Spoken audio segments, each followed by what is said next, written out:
Lies. Um, I'm writing a pamphlet called Crime and Punishment, which Nigerians are known for. And this is one of those poems. It's about area boys, which are a group of really enterprising thieves in Nigeria. And this is called The Forced. One day, when you are pissing on the roadside, your cracked bare feet on grass streaked with feces and pure water plastic bags, you will hear his name and turn to watch his convoy, numerous as the aunts, the uncles, and ancestors you have never known, inch down the crowded, mushing streets, singing his praises as if a capitalist black Jesus, dishing cold, hard cash to those pressed either side of his Jeep, hands outstretched, pleading with the hunger you know too well. 1 month later, when another born Troe, smoking stolen Indian hemp, talks softly of the crude oil rags and patchwork dishcloths you both wore as nappies, shivers from the same foul breath, blowing the truth of your fractured life, you will call his name, Oluwamo, speak its solid weight and wonder if it is worth a try. 1 year after your quick, slim fingers have caught the attention of his boys who dance drunk on Paraga, the oil drum fire flickering in their eyes, you will hear they too were born and thrown away. They had snakes for mothers too, but were lifted from gutters, and now at this city-wide tribe of hard men spidering through the night, Oluwamo alone controls. The homes raided, rivals knifed, politicians bribed, the rich ransomed, and each area boy willing to die for each. You will marvel at such family, ask if they need help. Anything you will do. 1 decade from now, when police who are vicious as they are duplicitous have beaten you senseless, have dumped your swollen self in a concrete cell, when you deny them the satisfaction of betrayal, no be by force, oh, it wasn't by force. You will cry your throat dry as cracked feet, sob uncontrollably as blood bubbling your torn nostril bursts. You will crawl and call for your brothers, but for now, you are free. Thanks. Thank you.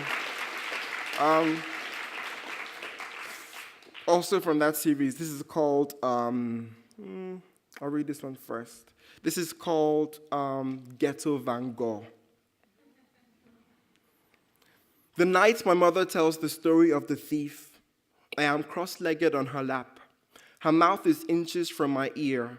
She lets the dusk sleep into her voice and whispers about the boy who snatched a mango at the market and ran, became the teenager who robbed a shop at gunpoint, shot the blind cashier, shot him as he fell, shot him once more dead, became the man who stole 36 cars, and when apprehended to be publicly hanged, asked for one wish, his whole lip quivering.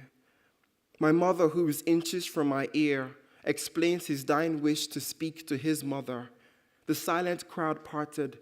She gathered his bound wrists to her lips, kissed his rough skin, her cheeks shimmering in the killing heat.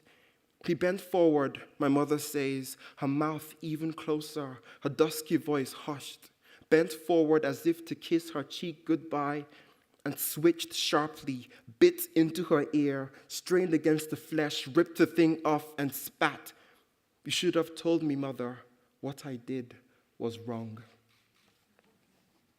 Thank you.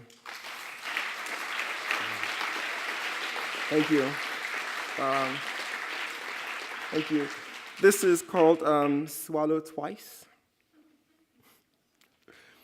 Given the smallest prompt, Father will describe how I skulked just beyond the lamplight's reach, watching the ring of men, ripe with beer and laughter, push thick fingers into the mountain of spiced meat, roasted with onions, ginger, and chilies, like an altar I fought to worship at, swiping through their arms at the chunks, a mouse attempting to feast with kings.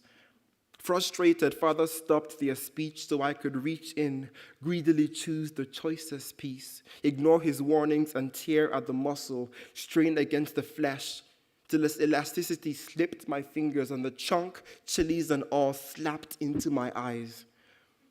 Father thumped my back as I coughed on the pepper. "Swallow twice," he urged, dropping the wailing mess of me on my mother's knees. What Father didn't know is that I imagined the key to the impenetrable talk lay in the cubed meat, and I longed to be like them. In the circle of friends I have, most of our conversations revolve around music, the heft and sway of the changing world, the rapid rate of our redundance, how best to pretend we know it all. And when beer loosens what inhibitions are left after shredding meat with bare fingers, laughter cloaks our weaknesses, our inabilities to provide for those we love who love us. We who still know nothing of what our lovers want. How frightening it is to have nephews growing up who want to be like us, like men. Thanks.